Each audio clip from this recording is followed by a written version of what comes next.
Destiny versus free will, a controversial topic as some people have strained their entire lives for a desired outcome to no avail. While there seems to be something elevating some towards their desired outcomes, we often see stories where the protagonist has foreseen his fate and then takes actions to avoid or prevent it, while these actions inevitably cause their undesired fate. Whether known or unknown, your fate can't be avoided. So does this mean destiny exists while free will doesn't? Not exactly. Humans are blessed with a unique distinction between animals, although there are very few distinctions, there are some. The ability to rise above animalistic nature and establish and follow principles. Morals and principles are the representation of freedom. Choosing what principles to follow is the exact same as writing your destiny. This is where your free will lies. The only proof necessary for free will is cause and effect. Cause and effect are equivalent. Effect is the predetermined outcome which can be considered destiny, which is dictated by cause. Cause is the decision to do and create events and situations with your own actions. The effect may not come immediately after the cause, however. There is an eternal connection and equality between cause and effect. The effect's power comes from the cause producing it, so the effect never outweighs the cause. You reap what you sow, meaning you choose your actions, thoughts, and emotions without the power to directly control your destiny, but an indirect power derived from your actions. This means no matter how bad things get, if you commit to a cause, the final outcome is already decided, not directly, but indirectly by your actions. Your destiny is determined by how you use your free will. There's a difference between needing to be nice and willingly choosing to be nice. As a man, your nature is to be an animal, to seek resources, provide, reproduce, and survive. However, willingly choosing to rise above your nature puts you in touch with divine spiritual elements of reality. Those who are compelled to be wicked but willingly choose to be nice are truly wiser, kinder, and more mature than those who are nice because they are compelled to be. These people usually deny aspects of themselves and their reality, living in disillusion for the sake of comfort or in society's animalistic view of justice. Understand that your character is a Pokemon in the sense that it evolves. Your character is in effect not a cause of your reality, since it accumulates, grows, and adapts based on your actions. Another thing to note is your environment can influence your actions, but ultimately, you have to choose to allow that influence. Your free will allows you to choose your actions, which is the cause. This then creates your character and destiny, which is the effect. You can alter your character for better or worse. Understand all of your actions and plant a seed that is guaranteed to grow. For this reason, your actions must align with the character and destiny you want. This is the only true justice which can't be dictated by humans. Hatred, resentment, complaining, and even the 7 deadly sins are only negative because they guarantee undesirable results within your reality.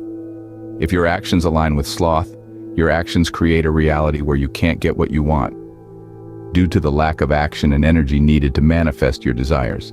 If your actions align with gluttony, your actions create a reality in which you can be overweight or develop diseases or medical problems or experience famine. If your actions align with pride, your actions create a reality in which something manifests to hurt, harm, or belittle you, since pride causes you to do the same to others. If your actions align with envy, your actions create a reality in which you miss the opportunities and lessons that are mandatory to achieve your personal desires or goals.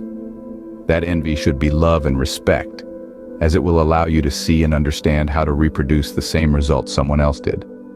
If your actions align with wrath, your actions will create a reality in which people see and treat you in a certain way, derived from negative emotions, fear, hate, and disgust. It will also produce a certain level of loneliness and isolation. After learning to establish a deep connection with yourself, you are able to establish a deeper connection with yourself, but through your interactions with others, as interactions become an outlet and testing ground of your own self-worth. However, wrath prevents you from experiencing these deeper layers of yourself. Lust is a strong desire for something. One of the strongest desires amongst animals is sex. The only difference between animals and humans is the capacity to rise above animalistic nature. Those who don't remain animals. Sex has been the main reference of lust, but you can lust for power, wealth, love, and more.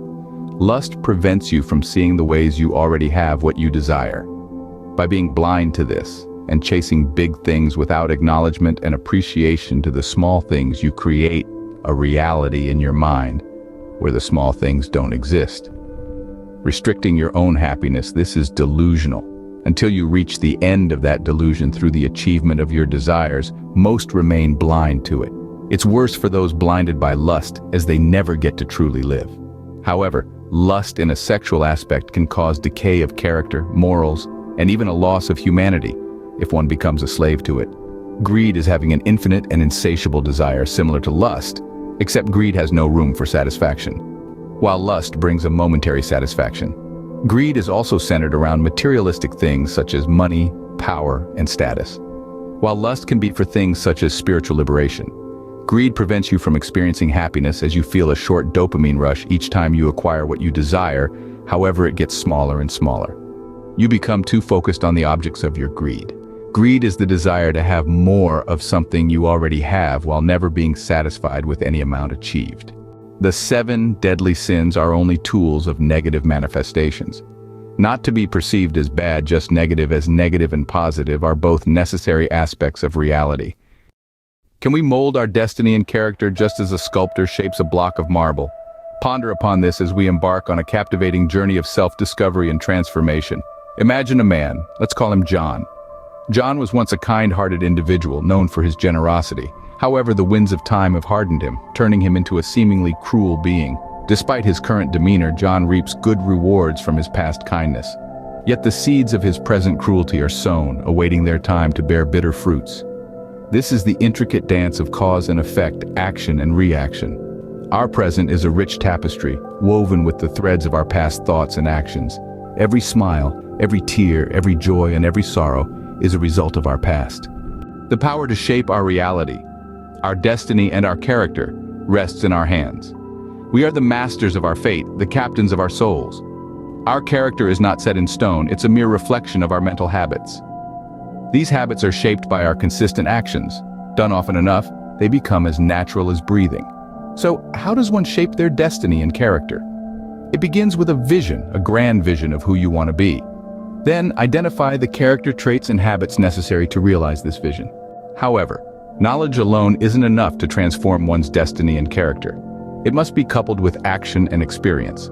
These are the keys to unlocking the truth above good and evil, above practical and impractical, above spiritual and physical. The truth, some call it God, others the universe. Regardless of the name, it remains the same. It's a force beyond science, a realm explored by the likes of Buddha, Christ, Einstein, and Tesla. They all possess something beyond scientific understanding: self-control. A lack of self-control leads to a predetermined destiny of suffering. Spiritual growth is about controlling the mind, the body, the ego. The only difference between Buddha and you is discipline. This marks the end of part 1 of the series, Shaping Your Reality. Future discussions will delve into spiritual, physical, social, and financial concepts. Questions, feedback, video ideas, and topics are welcome in the comments. As this is the first video of a brand new channel, your support through subscribing, sharing, and liking is appreciated. Rest assured, such requests will not be a frequent occurrence as we progress on this journey together. In summary, we shape our destinies and characters through our actions. Our present is an accumulation of past thoughts and actions, and to shape a desirable future, we must cultivate the necessary character traits. Self-control and discipline are vital in this process. Remember, the power to shape your reality is in your hands.